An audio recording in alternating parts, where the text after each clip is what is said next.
بسم اللہ الرحمن الرحیم۔ السلام علیکم۔ سورہ رحمان کی آیت نمبر 56 میں حوروں کے متعلق ارشاد باری تعالیٰ ہے کہ نہ تو ان سے کسی انسان نے قربت کی ہوگی اور نہ ہی کسی جن نے۔ اس آیت سے یہ بات واضح ہے کہ جنات بھی ازدواجی تعلقات قائم کرتے ہیں۔ حضرت قتادہ رحمۃ اللہ علیہ بیان کرتے ہیں کہ جنات کی اولاد ویسے ہی پیدا ہوتی ہیں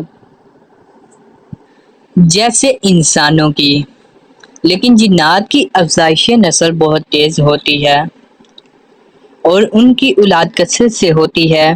حضرت عبداللہ بن عمرو فرماتے ہیں کہ اللہ تعالیٰ نے انسانوں اور جنات کو 10 حصوں میں تقسیم فرمایا ہے۔ ان میں سے 9 حصے جنات ہیں اور 1 حصہ انسان۔ جب انسان کا ایک بچہ پیدا ہوتا ہے تو جن کے 9 بچے پیدا ہوتے ہیں۔ روایت ہے کہ ایک عورت کے ساتھ بیک وقت ایک شیطان جبکہ مرد کے ساتھ 10 شیاطین لگے رہتے ہیں جو اس سے ہر وقت بہکاتے رہتے ہیں۔ یوں ہم سمجھ سکتے ہیں کہ مرد حفظ کا بیچاری کیسے۔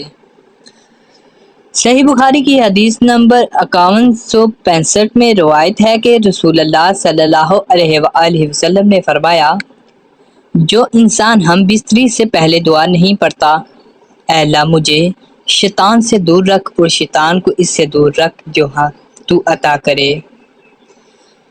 تو شیطان بھی اس کی ہم بستری میں شامل ہوتا ہے۔ یہ بات بہت سی روایات اور سلف صالحین کے اقوال اور بہت سے واقعات سے یہ بات ثابت شدہ ہے کہ جنات انسانوں سے ہم بستری کر سکتے ہیں اور انسان کی جن سے بھی اولاد پیدا ہو سکتی ہے۔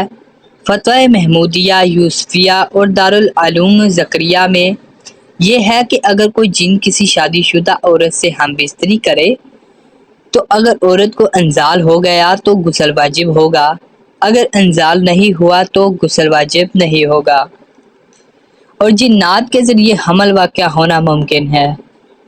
لیکن اگر کوئی عورت اس بات کا دعویٰ کرے تو اس کی بات نہیں مانی جائے گی، ورنہ دنیا میں فتنہ برپا ہوگا اور ہر گناہگار عورت یعنی زانی عورت کہے گی کہ اس سے جن نے جمع کیا ہے۔ حضرت امام جعفر صادق سے کسی نے پوچھا کہ کیا جنات انسانی جسم پر قابض ہو کر اس سے تعلق قائم کر سکتے ہیں؟ تو آپ نے فرمایا، ہاں بالکل، جنات کو اللہ تعالیٰ نے طاقت دے رکھی ہے۔ حضرت علقمہ فرماتے ہیں، میں نے حضرت ابن مسعود سے عرض کیا، کیا آپ میں سے کوئی لیلۃ الجن میں رسول اللہ صلی اللہ علیہ وآلہ وسلم کے ساتھ تھے؟ فرمایا نہیں، لیکن ہم نے ایک رات آپ صلی اللہ علیہ وآلہ وسلم کو مکہ میں نہ پایا تو ہمیں یہ خیال ہوا کہ کہیں خدا نخواستہ اچانک کفار کے درگاہ میں نہ آ گئے ہوں، نہ جانے آپ صلی اللہ علیہ وآلہ وسلم کے ساتھ کیا بیتی۔ مسلمانوں نے یہ رات بڑے اضطراب و بے چینی میں گزاری۔ جب صبح صادق ہوئی تو ہم نے دیکھا کہ آپ صلی اللہ علیہ وآلہ وسلم غار حرا کی جانب سے تشریف لا رہے تھے۔ صحابہ رضی اللہ تعالی عنہم نے اپنی فکر و تشویش کا اظہار کیا۔ آپ صلی اللہ علیہ وآلہ وسلم نے فرمایا، جنوں کا قاسم مجھے بلانے آیا تو میں اس کے ساتھ چلا گیا اور انہیں قرآن پڑھ کر سنایا۔ پھر آپ صلی اللہ علیہ وآلہ وسلم نے ہمیں ساتھ لیا اور ان کے آثار اور ان کی آنکھ کے نشانات دکھائے۔ جنات نے آپ صلی اللہ علیہ وآلہ وسلم سے تو شاید سفر مانگا، کیونکہ وہ جنات کسی جزیرے کے باسی تھے۔ آپ صلی اللہ علیہ وآلہ وسلم نے فرمایا، ہر ہڈی جس پر اللہ کا نام لیا جائے گا تمہارے ہاتھ پر پہنچ کر پہلے سے زیادہ گوشت والی بن جائے گی، اور یہ ہڈیاں جنات کی خوراک ہوں گی، اور ہر قسم کی لید تمہارے چوپاؤں کا چارہ ہیں۔ پھر حضور صلی اللہ علیہ وآلہ وسلم نے فرمایا، ان دونوں چیزوں سے استنجا نہ کرو، کیونکہ یہ دونوں چیزیں تمہارے بھائی جنوں کی خوراک ہیں۔ حضرت ابو ہریرہ سے روایت ہے کہ آپ صلی اللہ علیہ وآلہ وسلم نے فرمایا، میرے پاس شہر نصبین کے جن آئے تھے وہ کیسے اچھے جن تھے۔ انہوں نے مجھ سے ذات راہ کی خواہش کی تو میں نے ان کے لیے اللہ سے دعا کی کہ جس ہڈی یا گوبر پر سے ان کا گزارا ہو تو اس پر وہ کھانا پائیں گے۔ مولانا مفتی شفیع رحمۃ اللہ علیہ سورۃ جن کی تفسیر میں اس سورت کی شان نزول بیان کرتے ہیں۔ 4 اہم واقعات کا ذکر فرماتے ہیں۔ واقعہ اول، رسول اللہ صلی اللہ علیہ وآلہ وسلم کی بعثت سے پہلے شیاطین آسمان تک پہنچ کر فرشتوں کی باتیں سنتے تھے۔